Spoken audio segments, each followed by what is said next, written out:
Salut les amis. Bienvenue dans ce nouvel épisode.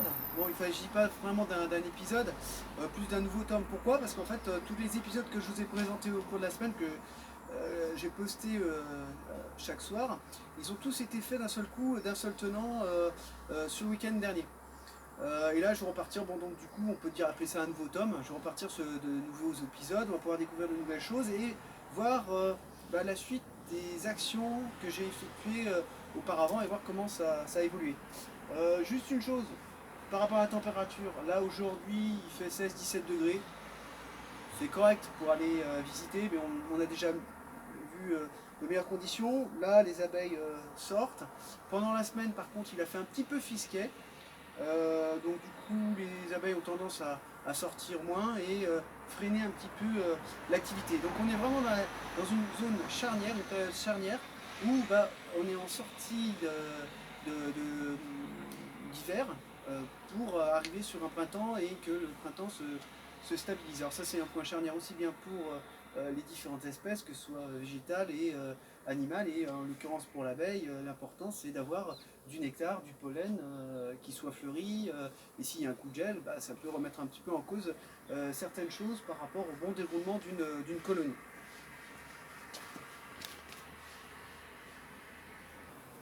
Donc, comme vous pouvez le voir, aujourd'hui, il y a un petit peu d'activité.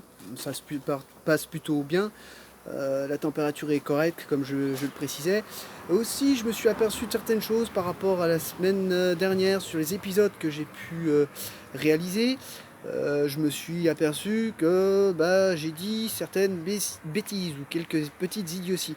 Au fil du temps, j'y reviendrai et je corrigerai certaines de ces erreurs que j'ai pu vous transmettre.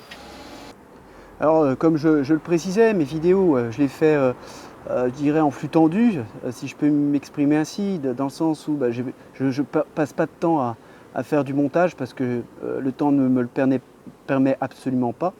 Et puis, je dirais, je mets en route la caméra et quand je peux, de temps en temps, je mets en pause. Donc, je n'ai pas le temps de trop revenir en arrière. Et puis, en regardant au fil de l'eau ces vidéos que je postais au fur et à mesure, je me suis aperçu de ces petites idioties. Prenons le premier exemple où je dis il ne faut pas trop en fumer et puis je me suis aperçu j'en fume. Ah là je me suis bien moqué de moi-même, là ça m'a fait rire. Et par rapport aux différents sujets qu'on va aborder, bon, il y en a qui vont intervenir au fil de l'eau par rapport à ce qu'on va pouvoir constater, mais il y a déjà des sujets qui vont certainement s'enchaîner, comme par exemple la ruche que je suis en train de filmer à la sortie de la planche d'envol. Il s'agit de la dernière ruche bourdonneuse. Et celle-ci, bon, j'ai pas du tout eu le temps. Je voulais le faire le jour même avec vous pour vous le montrer et j'ai pas du tout eu le temps de les secouer. Donc on va le faire dans cette prochaine étape.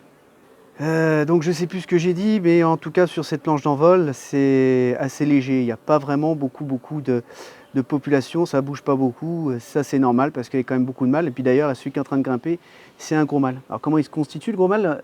On le voit, il est assez dodu, il a deux gros yeux, des yeux beaucoup plus gros que les ouvrières. Ça, d'après ce que j'ai cru comprendre sur ce que j'ai pu lire ou apprendre par intermédiaire de mon école, l'école de comment s'appelle, qui s'appelle au jardin de Luxembourg.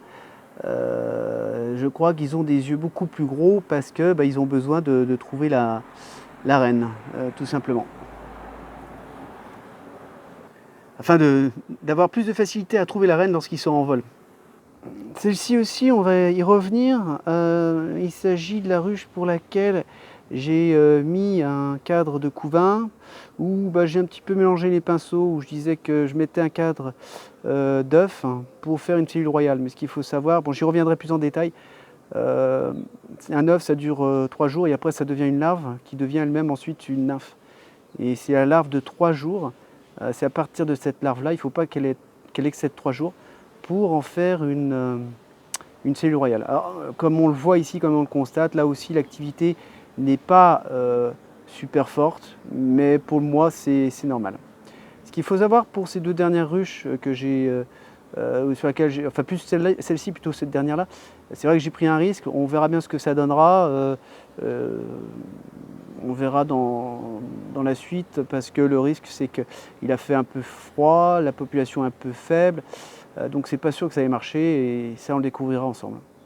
Et toujours dans la suite de notre programme, on verra des ruches qui sont beaucoup plus fortes comme celle-ci, il y en a d'autres que j'avais vues qui sont beaucoup plus fortes quand on les a ouvertes. Cette ruche-là correspond, alors c'est vrai qu'on la reconnaît mal par rapport à la caméra pour faire distinction, mais c'est cette ruche-là où j'ai récupéré le fameux cadre d'œuf pour aider l'autre ruche qui était, que j'ai fait devenir orpheline, où j'ai dû faire partir la reine. Alors, dernière remarque juste avant de clôturer cet épisode. Là, il y a urgence. Je viens de m'apercevoir qu'il n'y a plus d'eau. Le niveau était quand même pas mal, enfin pour moi, selon moi. Donc on s'aperçoit que malgré la température, elles ont eu besoin de pas mal d'eau. Mais à la fois, c'est tout à fait normal parce que je crois que dans la préparation de la gelée, entre autres, elles ont besoin pour la mélanger avec un petit peu de miel et également avec du pollen. Donc là, il faut ni une ni deux mettre de l'eau. Surtout que là, le problème, c'est qu'elles sont en train d'enregistrer un autre endroit, un autre chemin, et j'espère que c'est pas trop tard. Donc on verra ça plus tard si du coup elles ont retrouvé cet endroit. Voilà pour ce numéro. Je vous dis à très bientôt et portez-vous bien. Bye bye.